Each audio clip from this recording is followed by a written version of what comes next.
All right, guys. Welcome to another LiveFULLy Zoom.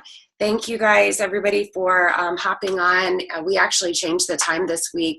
We pushed it to 8 p.m. Eastern instead of 9 to try to avoid some other Zoom calls and meetings that are happening or that were happening at the same time.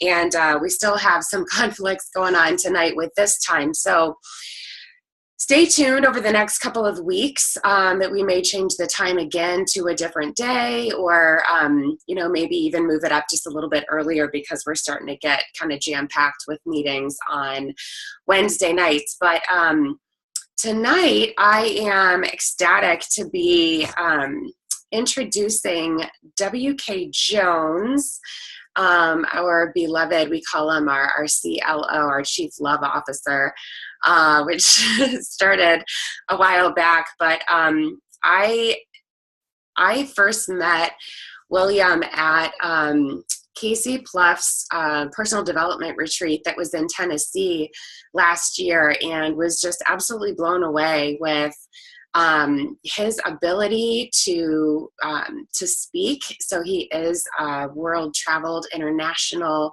public speaker and author. And he's just has so much love and goodness to pump into people and to speak into people that he's just a magnificent person. And so I was just so excited when his book was launched. And so if you don't already have it, I'm holding it up here, Your Journey to the Extraordinary is the book that he just released, and hopefully he'll tell everybody where to get it. I'm sure it's on Amazon. I wanted my own personalized copy, so I got special treatment. But you guys, I was on a plane and I was reading this book, and there were some pages in here where I just have notes and notes and notes and different color pen and things underlined 3 times. And as soon as I got off the plane, I called him and I said, you have to host one of our calls, because what he has to say in this book, and specifically there was one principle in here that I asked him to touch on that really deals with these magical breakthrough moments that we all have on our journey, and how critical it is to stop and really acknowledge these breakthrough moments when we're trying to reach our goals to get to a particular destination. And when it comes to, compulsive overeating and this destination that we all have, to be in a healthier body, and steps that we're taking. When I read this book, I was like, this is it. This is the sauce. This is what makes the difference in being successful and not being successful. And so I just wanted to read one thing before I turn it over to him, just because, like, you guys, this when I read this, it just really blew me away. Kind of talking about joy and these magical breakthrough moments, but it's probably a faux pas to start with a recap of a chapter. But this is where I started making all of my my crazy notes. He says, nothing physically manifests in your life that you have not already received in your thoughts and your energy. Because you attract what is manifested into your life, the more joy you have about your desired destination, the quicker it will manifest, and you'll have it before you have it.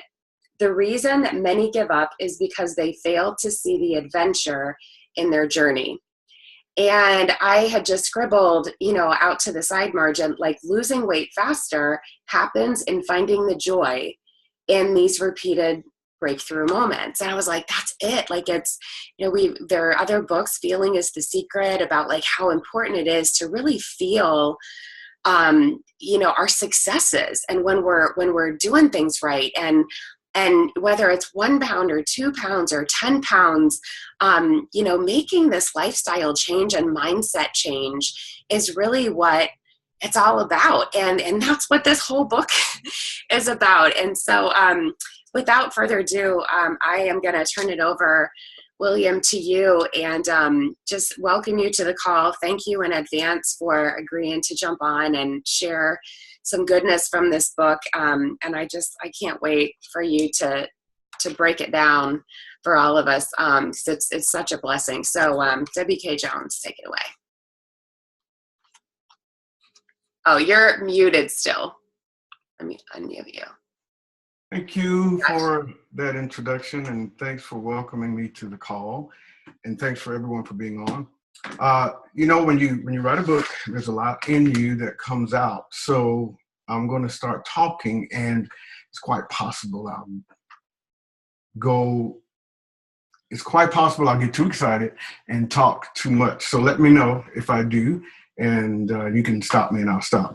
But the thing about it is, you know, life is so exciting. Life and everything about it is exciting. Everything about it is an adventure. And if you think of your life like you look at a movie or you read a great book, you know, from the beginning to the end, everything goes into the climax. Everything goes into that fascinating ending. Every part of the book, whether there's tragedy in the book, whether there's joy in the book, whether there's sorrow, whether there are bad days, good days, whatever, everything is a part of the story. And people neglect that in their real lives. They can see it and they get it when it comes out to a movie. As a matter of fact, when it comes out to a movie, if you watched a movie where everything went right and there was no tragic part, if there was no sad part, if you watched a love story, for example, and two people met, you know, and they love each other and they're in love and they're crazy about each other in the beginning of the movie, you know somewhere in that movie something's going to go wrong in the relationship because you kind of expect it as a part of the story. And if the movie went on throughout the entire movie and everything was perfect with the couple or the relationship, you'd probably be let down. You know why? The reason why you'd probably be let down is because that's not real life. That's not real life. And you want what you watch and you're entertained by to have something you can relate to. Well, real life has good moments and bad moments. Real life has good times and bad times. Real life has ups and downs, ebbs and flows. Everything about real life is a part of your exciting story. But just because there are ebbs and flows, good times, bad times, and things are going on, it doesn't mean, number one, that you failed, and number two, it doesn't mean that you quit. What it means is it's the making of a great story. And when you get to that great climax at the end, when you get to that great exciting part of the movie or the book, and you see that adventure culminating into one great, explosive, powerful thing, then you get excited. And you know what you do? You celebrate what you had.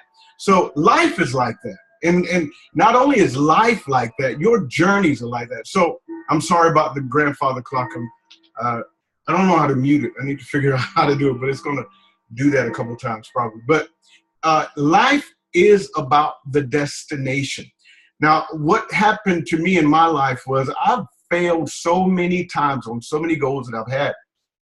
I've tried, I've started and quit, I've started and stopped, until it became a habit for me. As a matter of fact, when I would go into doing things, when I would begin a new goal, when I would set out to do a new thing, one of the things that I would put into my planning process in my mind was, how long can I put this off before I start? Because, you know, I gave myself the excuse for many years that, you know, I'd do better if you just take away a lot of that time and give me the time at the end, and I'll do better. It'll all come on. I'll get red hot and I'll be excited and I'll work better under pressure. Well, I was lying to myself.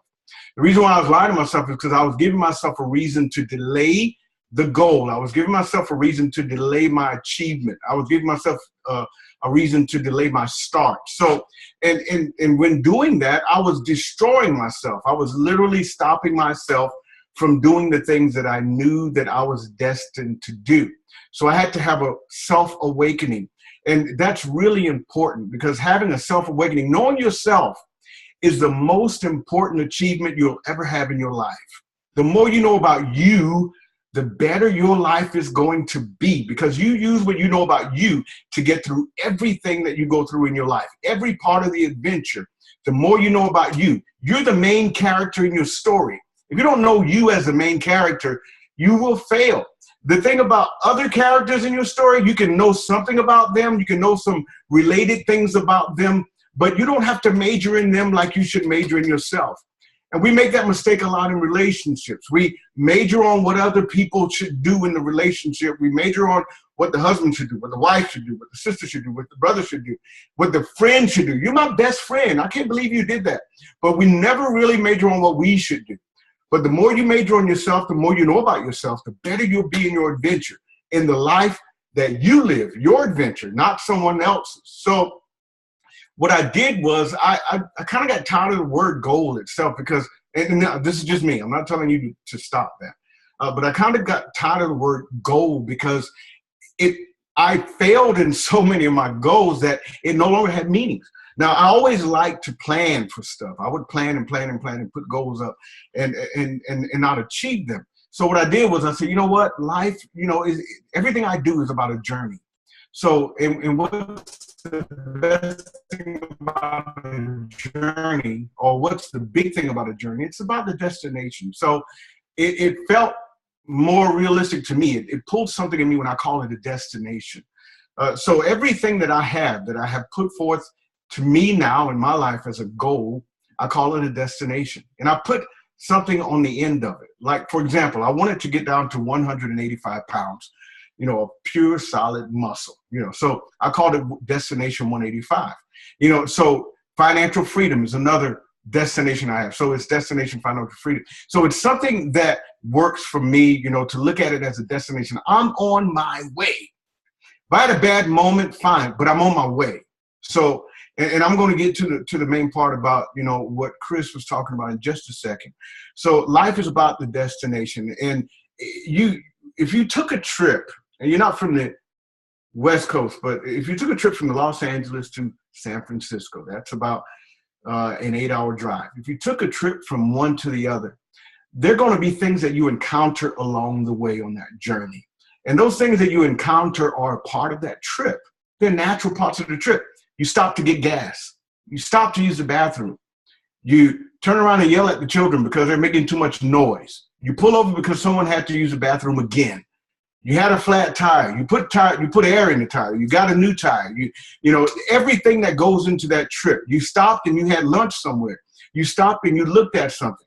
And everything that you did was a part of that trip.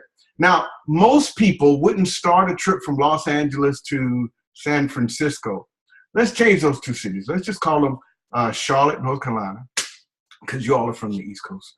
Or Columbia, South Carolina. Does that work? Columbia, South Carolina to New York, New York. All right. That's about 16 hours, I think. So you're taking that trip. People wouldn't normally start that trip from Columbia and get somewhere in the middle of Virginia and say, it's too long, I'm going to turn around and go back. Or most people won't go and get so far up and get to the middle of Virginia again and say, you know what? And the car breaks down or you had a flat tire and you say, well, we had a flat tire. We should just leave the car here and go back home. People don't usually do that. Usually whatever you encounter along the way becomes a part of the trip. And you know what? When you tell the story in retrospect, it becomes a humorous thing. It may not be humorous at the time, depending on what your mindset is. But when you tell the story in the end, it becomes a part of an exciting adventure. Yeah, we were on our way. We drove from Columbia to New York, and the tire blew out. When the tire blew out, we were on the side of the road. It was dark, and it was raining, and I had one flashlight, and the battery died. And then this guy passed by, and he looked creepy, but he slowed down. He said, do you need help? And we were like, no, we don't need no help. But when you tell it in retrospect, it's exciting. But when you're going through it at the time, depending on your mindset, it'll make you want to quit. And you'll say, you know what? This was never intended. God didn't want me to take this trip. I'm taking my butt back home. The reasons that we give ourselves to quit are the same reasons we should move on and go on. Because in every situation, every problem, there's an opportunity. So it's about the destination. So in everything, so I call it a journey. That's what I call it. And that's why the name of the book is Your Journey to the Extraordinary. Now, in our life, we have many, many, many, many journeys. Now, your life is a journey. It's one big, long journey. You'll live 110 years on this earth. You've got a 110-year journey. But in that journey, that major journey of your life, you've got many, many, many little journeys. And one of the journeys you're on right now is a weight loss journey. And it's a beautiful and wonderful journey because the reason why, and I won't even say a weight loss journey, because in many people's life, it's really not just about the weight loss. When I started with Isogenics, I lost 30 pounds in about 45 days. And it was great. I saw success. But when I lost the 30 pounds, I didn't just lose 30 pounds. I gained confidence. Something happened in my mind. Something happened in my spirit. Something happened in my drive. Now, I was already motivated. I was already a motivated individual. But when you achieve something, oh my gosh, it gives you fuel to go and do greater things. So I won't even call it a weight loss journey. I'd call it a transformation journey, because you're transforming. And it's not about, now the destination is powerful, but that's not the most powerful part of the journey. Everything you encounter along the way and who you become in the journey to your destination is even bigger than the destination itself. By the time you get to the place where you've reached your goal, your destination, you'll discover so many other things about you. It's like, I don't crave that anymore. I don't want it anymore. I don't do that anymore. I stopped drinking along the way. Whatever it might be, you find and you rediscover who you are, and you rediscover your purpose in life. So you're on a transformation journey, and that's powerful, because one of the things I love about life is you can always change anytime you want. And it's a beautiful thing. I can wake up tomorrow morning and change something about my life. I can go, and before I go to bed tonight and get in my bed, go to sleep, I can change something about my life. Because if you change your mind, you'll change your life. So mindset is so big. And that's what I do. That's my job. I teach people how to get results through mindset. If you've got the wrong mindset, as a matter of fact, I'm on a cleanse right now, and I love cleanse. I've fallen in love with cleanses. I actually look for my cleanse days are Wednesdays and Thursdays, because that's what it is on the calendar. But on like Monday, I'm like, when's my cleanse day coming? And it used to be, I would used to get excited about cleanse days because I was eating so bad before the cleanse day. So I would be like, can't wait till cleanse day so I can get this crap out of me. But I've been eating pretty healthy lately, you know, pat on my back. So I'm looking forward to cleanse days, not because I'm getting rid of bad stuff, but because it takes me another level. I look forward to going to another level. I look forward to the transformation. I look forward to what's happening in me.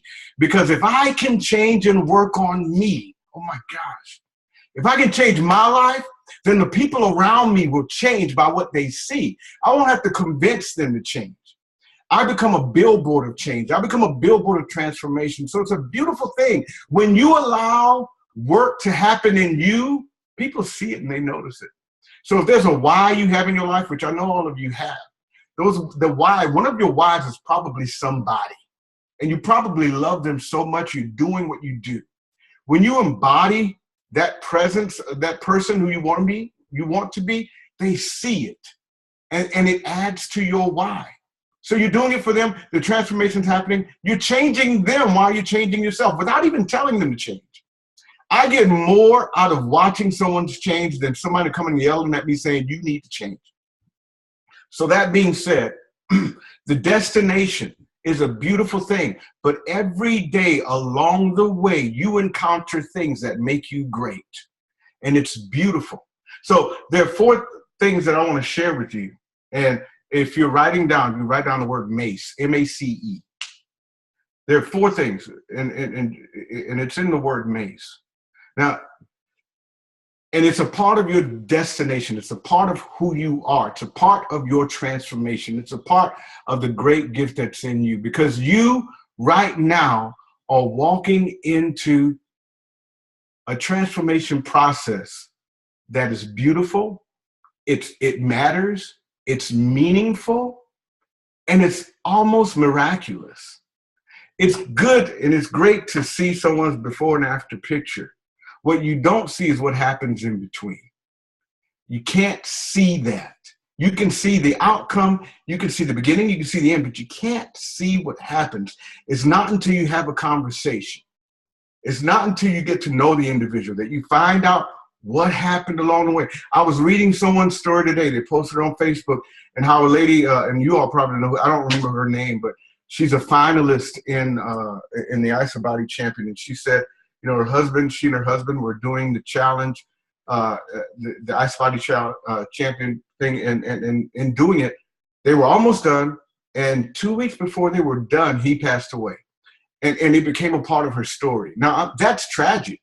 I mean, if I haven't heard anything that's tragic, that's pretty tragic. That is pretty dang tragic. I mean, you're going through this with someone, and when you're going through it with, they pass away. And at that point, you have every reason in the world to quit. At that point, you just have, I mean, why should I go on?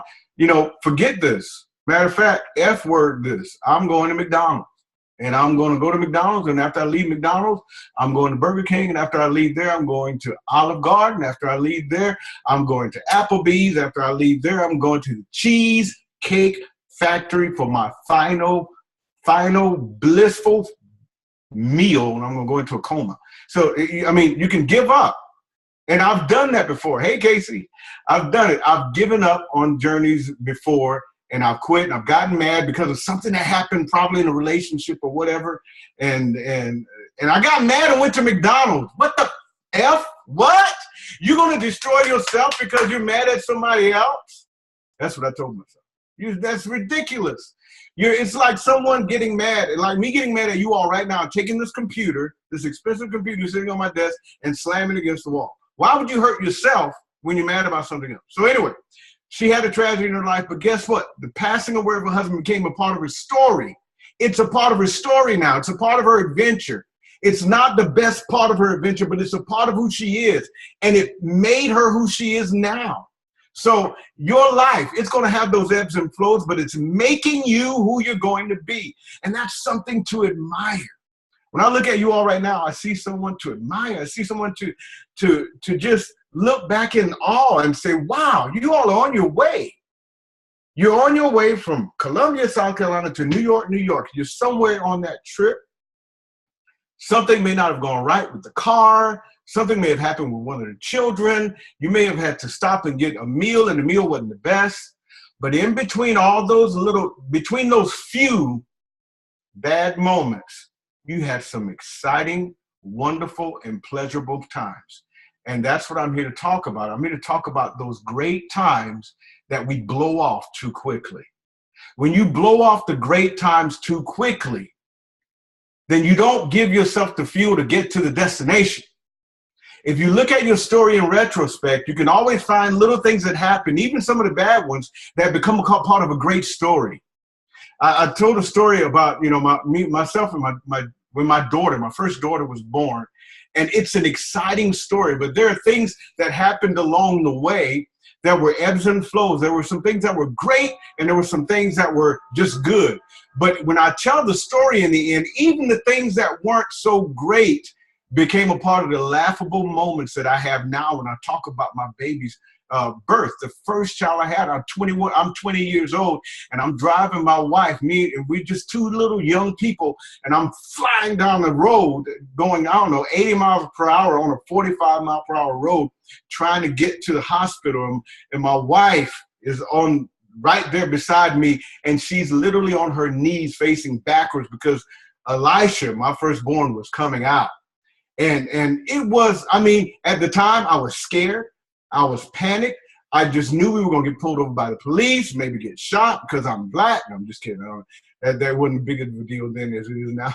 And the baby was going to come and I would have to deliver it. I was scared out of my mind. I was 20 years old. Just a few days before that, I was 19. So I was really scared. And we got there in the nick of time. 5 minutes after we got there, Elisha was born. And it was, when I tell it now, it's a phenomenal story. But I was scared out of my mind. But guess what? When I was driving to the hospital, everything that happened, I didn't stop along the way and say, no, this is too much. Got to quit. Got to turn around. If I did that, the whole story would go in a different direction. So, Mace, the first thing about your journey is the same thing about your life. Your journey, your life is a marathon. It's not a sprint. And one of the things that has gotten me in trouble in the past is that I would try to get things done overnight. I love getting things done fast. Okay, you say you want to lose 50 pounds, I can help you lose it in 25 days. Because to me, that's exciting. If you say we'll lose it in a year, like, oh my gosh, It's too long. But no, life is a marathon. It's not a sprint. And when you see it as a marathon, it's something to behold. It's something to unfold. It is to unfold. You do it mile by mile, and you enjoy the trip. Now, I don't run marathons. I've never ran one. I do have a that's in the works one day that I will run a marathon. We'll do a half marathon first. I ran as far as a half marathon, but it was in the military, and it was because we kept running and they wouldn't let us stop. So it wasn't joyous at all. They just made us run forever when I was stationed in Korea. So, you know, we saw it as some kind of punishment or something. But people run marathons for pleasure. It's kind of weird, right? Anyone ever ran a marathon? Anybody? Nope. You might do it one day. So I don't run marathons, but I'm intrigued by it because I think, or I thought, that there were probably things about a marathon that were like life. And I thought that there were things about a marathon that equate our journeys as well. So I called a friend of mine who I know runs marathons, and I interviewed him over the phone because he lives in Germany, and I wrote something about him. So what I want to do is take a minute. Now, Chris, I warned you that I would probably talk too much, so please, you know, let me know when I'm like at 5 minutes or whatever, and I'll hit some key points. If I run out, you may have to have me come back so I can talk more about the points. But if I'm not done yet, if you're not done yet, then I'm good. Just let me know because I'll keep talking. Y'all know me. Anyway, so I want to read a part of this book. It says, What I Learned from a Marathoner. Anybody have this book yet other than Chris? Okay, I'm turning this crap off right now. Bye! Y'all crazy, what? Okay, Chris has it. All right, anyway, I'm going to read part of it. So since you don't have the book yet, which you'll get right after we're done, I know you will, I want to read a part of it to you. My friend Eric is an avid runner. And since running, to me, is closely associated with the journey, I decided to ask him a few questions about his experiences. Before I go any further, I'll say Eric is no ordinary runner, in my opinion. He runs marathons and ultra marathons. You may already know that marathons are 26.2 miles, but ultra marathons are a whopping 31 miles. That's 50 kilometers. Eric has run 4 marathons and 6 ultra marathons, so to say he has experience is an understatement. In your journey to the extraordinary, there are things that you will encounter that are similar to what Eric encounters when he's running. He says that every time he gets to the starting line to begin a race, and I wanted to know this, so I asked him. He says every time you get to the starting line to begin a race, the question occurs to him, why am I here? And sometimes that happens to you. That may have happened to you recently about your own journey, your transformation journey. You might ask yourself, why did I start this in the beginning? Why am I doing this? Why am I on this crazy thing? This is a very important question that we all need to answer when beginning our journeys. Knowing your why is an integral part of making it your desired destination. Why do you want to get to your destination? What will be your big payoff when you arrive, and what can you experience as you journey there? The why, however, is just the beginning. Now, Eric says this question remains lodged in his mind. What he did was he told me, I asked him about different phases of the running. He told me what happens in his mind every time, even though he's ran a ton of these things. Eric says this question remains lodged in his mind for the first 1 to 3 miles, which incidentally is usually when he would give the most consideration to quitting. And it's kind of funny. You know, you think that you have enough fuel to start that you won't quit right there at the beginning. But between mile 1 and 3, now this guy's an experienced runner. He's ran hundreds and hundreds of miles. But even now, when he starts a marathon on miles 1 through 3, it comes to his mind. So what does that tell you? That tells you every person on a journey, regardless of how much experience they have, has thought about giving up. They've thought about quitting. The thought comes to your mind. But what eradicates that thought is the mindset. Just because the thought came doesn't mean his mind needs to be set on that. Just because the thought came to me, and I brought up a thought earlier. I said I'm on the cleanse, and I'm with the group that Morgan put us in for the cleansing, and I was just reading some of the posts. And those ladies are talking more about food than they are about the outcome. And I started to put a post on it, but it was almost time for this, I almost told him, hey, guys, what you focus on the most is what's going to be your outcome. Stop talking about food and think about the cleanse. The cleanse is not about food. Cleanse is about cleansing. If you think about food while you're cleansing, you're missing the mark. So I wanted to tell them that. But anyway, your mind, your mindset is what gets you there. And that's what happened with Eric. If he continues to think about quitting the entire run, he won't make the entire run. So, okay, he said miles 1 through 3 is when he thinks about quitting. So where am I? So the wise winning is usually when he would give the most consideration to quitting. Of course, Eric knows why he's there. And he answers the question every time. And that's what he does. Even though he's been there a bunch of times, he has that thought. Now, this is what he told me. I didn't put these words in his mouth. He said he answers it every time. He said he's there for himself. He's there for the thrill of the hunt, and he's there for the feeling of accomplishment at the end, the destination. He also enjoys the camaraderie of running with others when he meets along the way. He told me normally when he begins a race, there are large groups of people who start out together. Isn't that something? When you begin something great, you can find a lot of people, to be on your corner, to be on your side, or to be on your side or whatever, but he said there's some talking that takes place, encouragement, and even networking with people you don't know. However, he said after 7 or 8 miles, the group starts to thin out.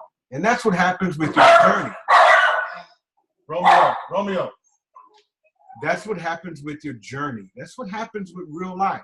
See what Romeo just did? That's real life. So that happening with real life and that happening on your journey is not a reason or an indication to quit or give up. It's just real life happening. So he says around 7 or 8 miles, the group starts to thin out and runners find themselves running alone. This is very much like your journeys. You may begin with the encouragement of many, but sooner or later you'll discover that you will accomplish much of this journey alone. And that's not a bad thing, because another way of writing the word alone is all one. ALLONE. You become united with yourself. When you're alone, you're all one. You're united with you. And I'll be honest with you. That's one of the toughest things people deal with in life. The reason people break up in a lot of relationships is usually not because of the other person. It's because they blame the other person, but it's usually because of something within themselves that cannot identify with the other person or that cannot tolerate the other person. So when you are all one, you're better for relationships, you're better for other people, you're better for your job, you're better for everything you put yourself to. Becoming all one is a solitary kind of event. So he says on about mile 8 and beyond, you're pretty much alone. But it doesn't mean you don't have support. It just means he's alone. But he has something that he does during that time. He said, you'll discover that you accomplish much of the journey alone. That's actually okay, because you're the only person you actually control in your journeys anyway. Every 5 to 7 miles or so, the race offers a refreshing reprieve with water, snacks, and usually a medical station. Like milestones, which I'll talk to you about in a second. These give you something to look forward to in your race. Eric says by the time he gets to 8 or 9 miles, he's solving the world's problems in his mind. He allows himself to think about life, current events, social issues, or go wherever his mind chooses to take him, as long as it's not thoughts about quitting. I asked him what the toughest part of the run is for him. And although it's the closest place to victory, he says the last 3 miles are always the worst part. Now, that's something, because some of you may be, if you look at the story or the journey that you're on, some of you may almost be at that last 3 miles. Now, 3 miles in retrospect to your journey may be the last 3 months. It may be the last 1 month, or it might be the last 3 weeks, whatever it might be. But because he said at the last 3 miles or so, that's when it becomes very, very tough. It's kind of funny how people can be right at a point in their lives where they're about to have a breakthrough and they quit. People can be right at a point in their lives where they're about to have a great transformation and they give up. People can be at a point in their lives where things are just about to change for them and they stop doing it. There's a story. So much. Okay, there's a story about a guy who was digging for gold. And when you all may have heard the story before, and he was digging for gold and he stopped just inches before he got to the gold. He gave up and he sold it out to somebody else. The guy got the right equipment. I can't remember. Was that What, Think and Grow Rich? Is that in that book? I think It's it, in yeah, I somebody. think so. Okay, and well, anyway, he gives up just before he gets to the gold, and he loses a fortune. And the guy who bought the equipment, who got it from him, bought the equipment, got someone to look and survey the land. He got a little help, and he dug long enough to get that fortune. So sometimes we give up too fast. So he says the last 3 miles are always the worst part. You're just ready for it to be over, even if you're averaging 10-minute miles. Isn't that just like life? Just when you're almost at the desired destination, just like I said, you're thinking about giving up. It's important to keep a constant mindset. So what keeps him going? His mindset. He remembers where he's going. He remembers his destination. He remembers how far he's come. He remembers some of the things that are great about the run, and he keeps on running. You know, Because when someone reads the story of your life, and someone hears about the story of your journey, when someone hears about your transformation, or they see your before and after picture, and they come and ask you about it, what was it about? You're going to include all the moments, big and small, that made up that great transformation. So everything. Interrupt you just for a quick second, because we're coming up on like only 5 more minutes. Oh my gosh. Yeah, I know, it goes so fast. I'm sorry. But no. And we will definitely have you back too as well. But, you know, one thing I just wanted to mention is on this idea of, you know, of quitting and giving up.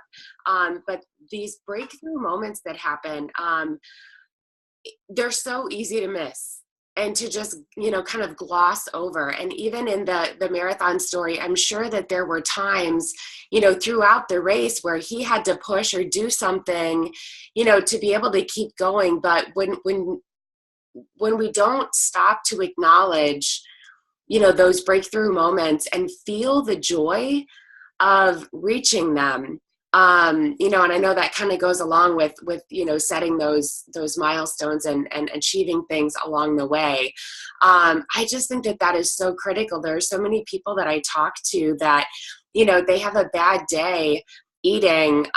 You know, I do it sometimes. You know, you have a bad day with what you eat, and it's like, oh, I ruined it. Like, you want to just, you know, scrap the whole thing. Like you said, you know, go to Cheesecake Factory, go. But it's in the, you know, celebration of the times that, you know, those little magical breakthrough moments, that we find the joy. And I think that, you know, even looking at, you know, why you're doing it, sometimes you still don't reach that point of the joy, you know, that brings on kind of the manifesting of, oh my gosh, like, this is already done. Like, I have already achieved this because my thoughts have already gone there.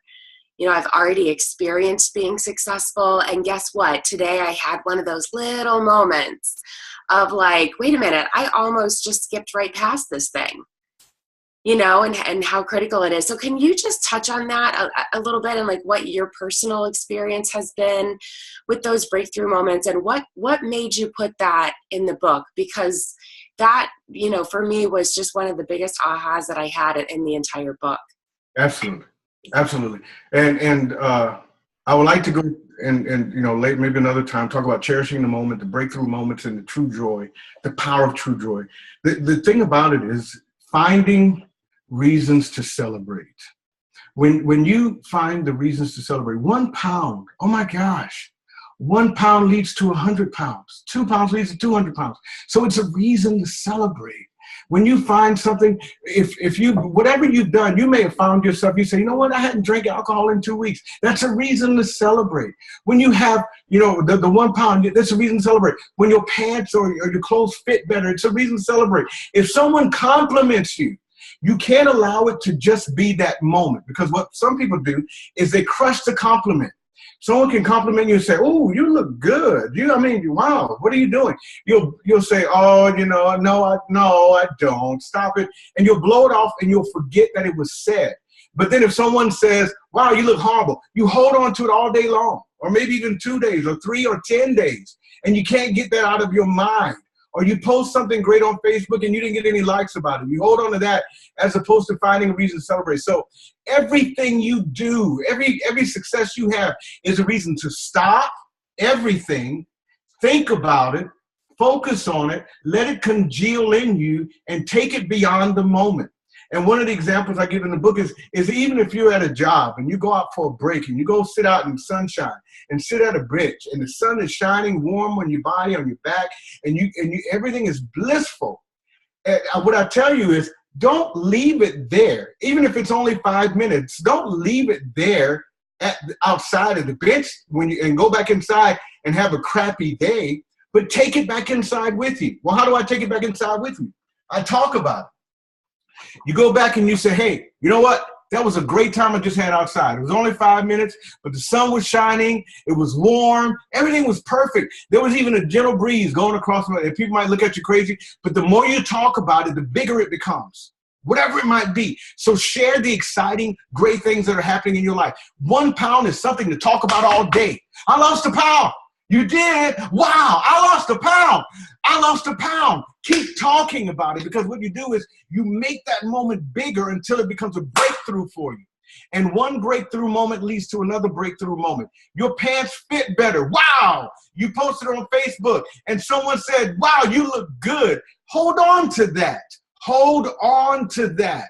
You got a compliment, then let it linger. First, let it soak in.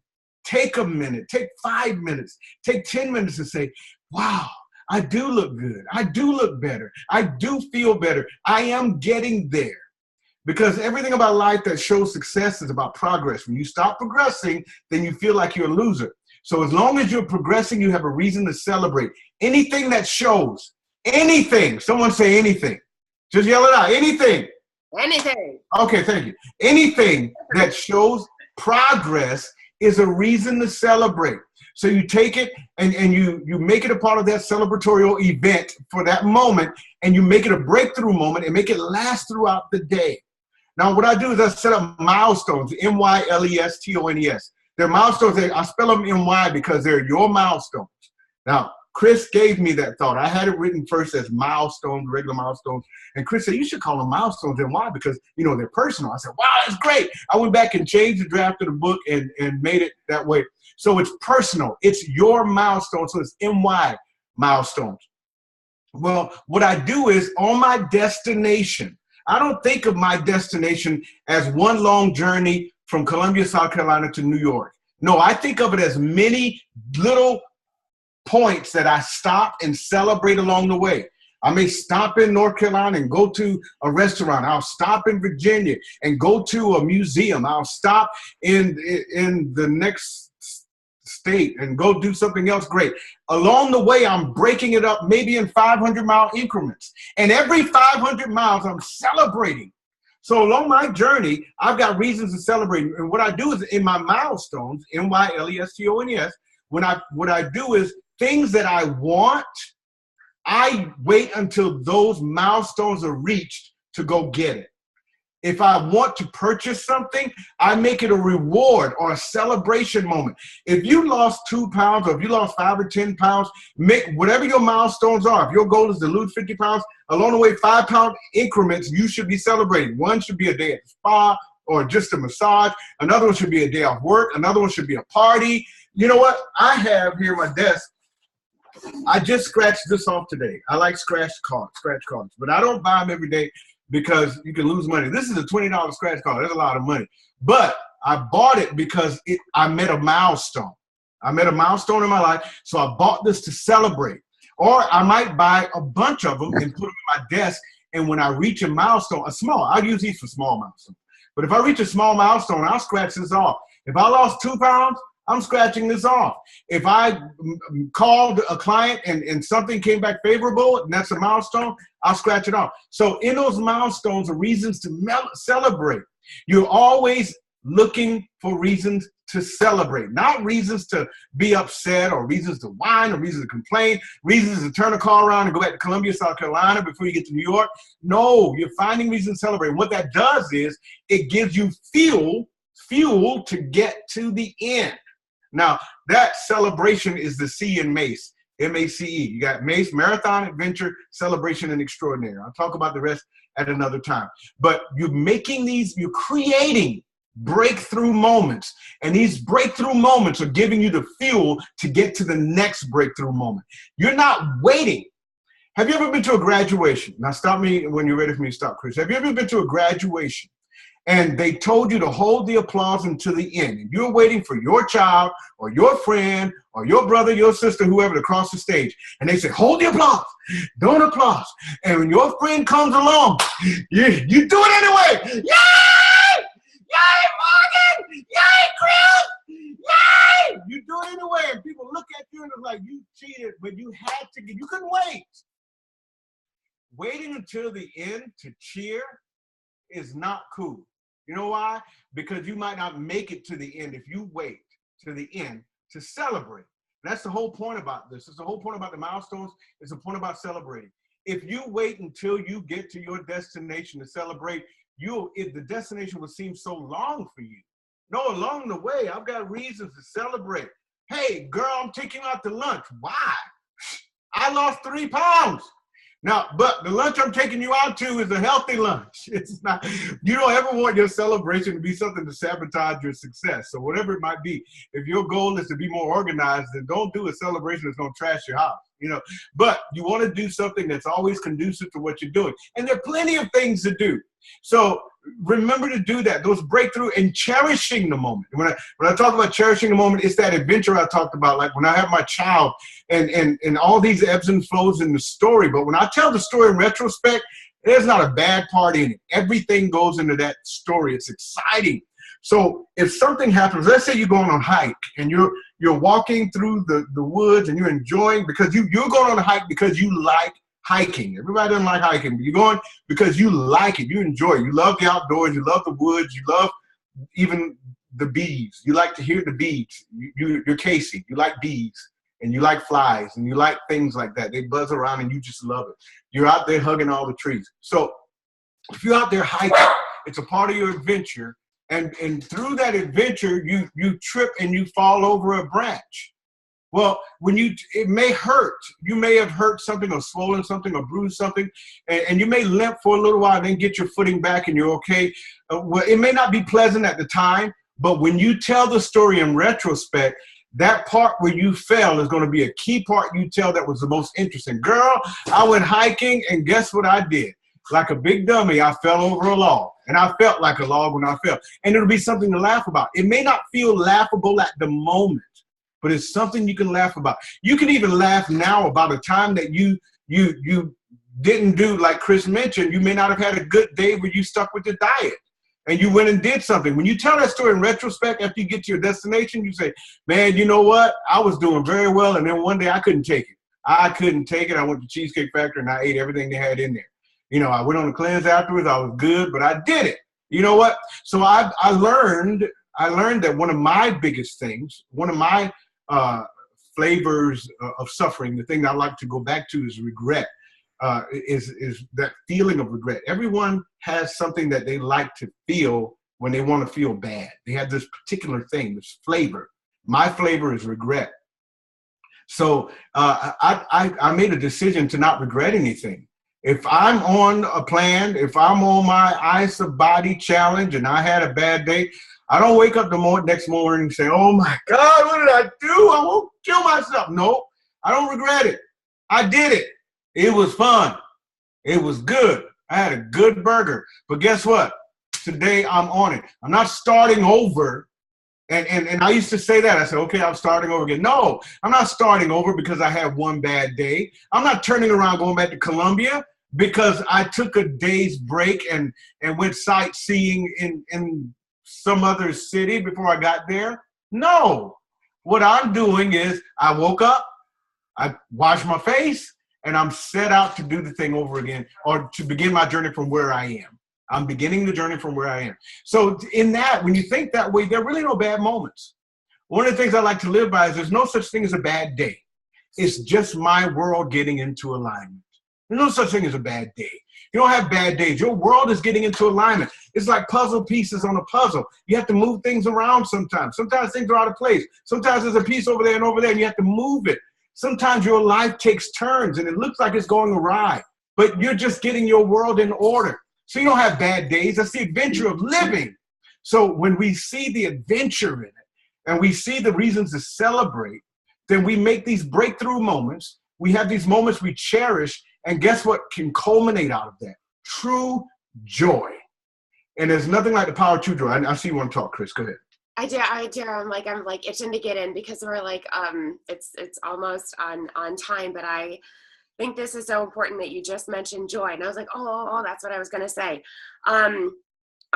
At the bottom of page 56 of the book, and I circled this and wrote, how important is the word grave? So you say your joy is of grave importance to your life and all your wonderful journeys.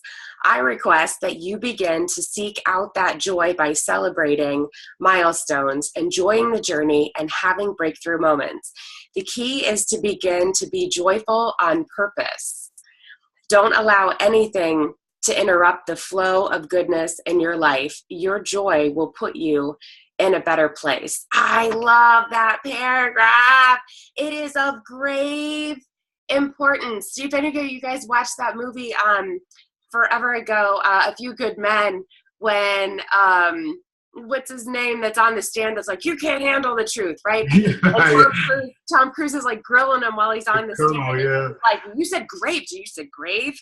He was in grave danger? Well, what is, like, what do you mean? You said grave danger. I mean, like, grave importance is this thing, joy, on your journey, and like that having these breakthrough moments and being joyful on purpose. That is just, I had a situation about a week or so ago. Casey actually knows about it, but I haven't told a whole lot of people, but it was one of those moments that I was like, man, that was kind of cool. Like this thing that happened, and it was all about kind of like manifesting and like what happens as a result of law of attraction, blah, blah, blah. So the situation happens and I'm like, man, wow, that was awesome. But I let it go. I left it there, like the thing about sitting in the sun. Yeah, I left it there. Right there. I did, and I kept driving, and then I had texted somebody else and said, hey, check this thing out that just happened. And you're like, that's pretty crazy, right? And that person kind of checked me, and that's why I think it's awesome to be able to have people in your life that can come back and say, do you see what just happened? Like, to bring you back to, like, did you hear what I just said? Like, make it a big deal. Like, yes. Breakthrough moments, because, and like, that is when I stopped, I literally like pulled over and sat for a second so that I could feel it. Like, feel what just happened. Like, you created this. Like, you've been reading about it and practicing it and talking about it and, all of these things. And then it's like, it happens and you're like, yeah, that was kind of cool. No, you be excited and be like, oh my God, that was awesome. But to have other people on your journey, that can go like above and beyond with you to celebrate, and be like, hey, like, did you catch, what that just was? And this whole idea of breakthrough moments, I really want to make a part of our calls ongoing for these LiveFULLy calls, is at the end.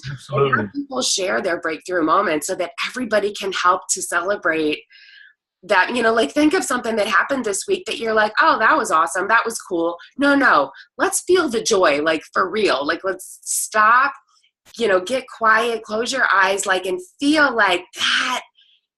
That was stellar, if you reached a milestone. Or so sorry for going on and on about that, but I was in love with the grave importance of joy. Well, I wanted to add something. The reason why it's so grave, to be honest with you, is because it's a matter of life and death. If you lose your joy, you lose your journey. If you lose your journey or enough journeys, then you give up on life. So it's grave importance. It's of grave importance because the power of true joy will give you life and eradicate death. So it's very important. And everything you do, the celebration, the moments of celebration, celebrating your milestones, the breakthrough moments, the cherishing the moment, all those things go into that joy. They build up that joy, not just for life, not just for your journey, but also for life.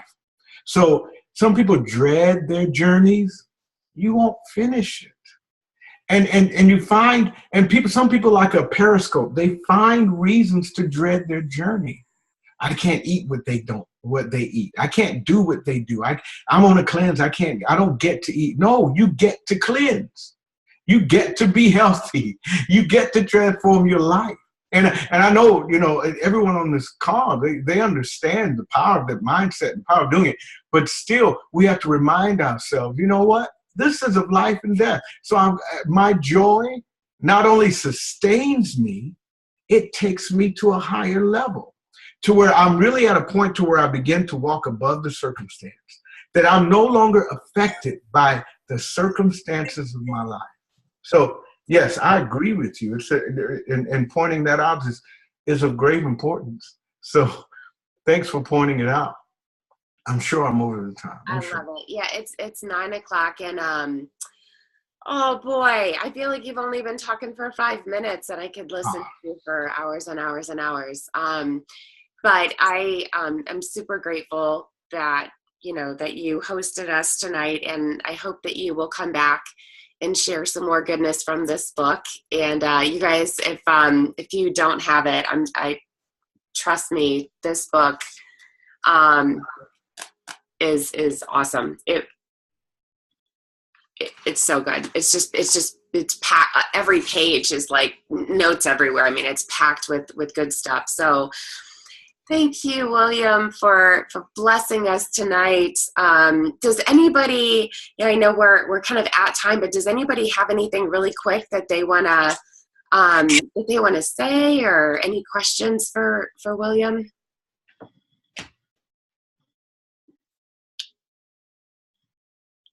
No, people. Silence is golden. Thank you in the Thank chat. you. Thank yous in the chats. Yeah. Thanks for jumping on. Can I say something real quick? Go, Cindy. Please excuse the background. I love the music. My father's a musician. Anyways, William. Yes. I love the destination part. That was an aha moment for me. That's amazing. Please don't give me goals. So that part of the destination and what you say about the journey and that it is. I prefer to sprint, to be honest with you. Like we're talking about running, because I like to run. But it makes sense if you put that analogy that way. The destination, and then you say the transformation, and then it's the whole in general journey. So once you're there, you're there. So that was an aha. Thank you for that one. You're welcome. My pleasure. When you think about someone who gets excited before a journey even starts, like a child before Christmas, they're excited all the way up to Christmas Day. They get to the end, they get Christmas, sometimes they burn out halfway through it. They open the presents, they do all the stuff, they go crazy for like 5 hours or 6 hours or 4 hours or 3 hours. After that, they're done because they're at the destination.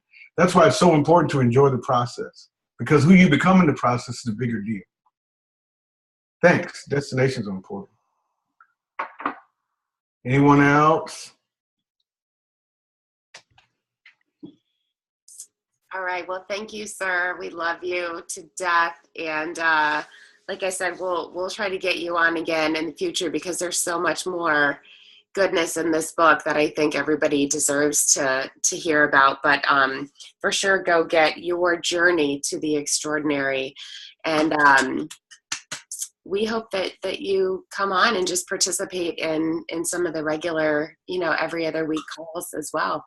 Just on a weight loss journey yourself. So thank you so much. And thank you to everybody who jumped on.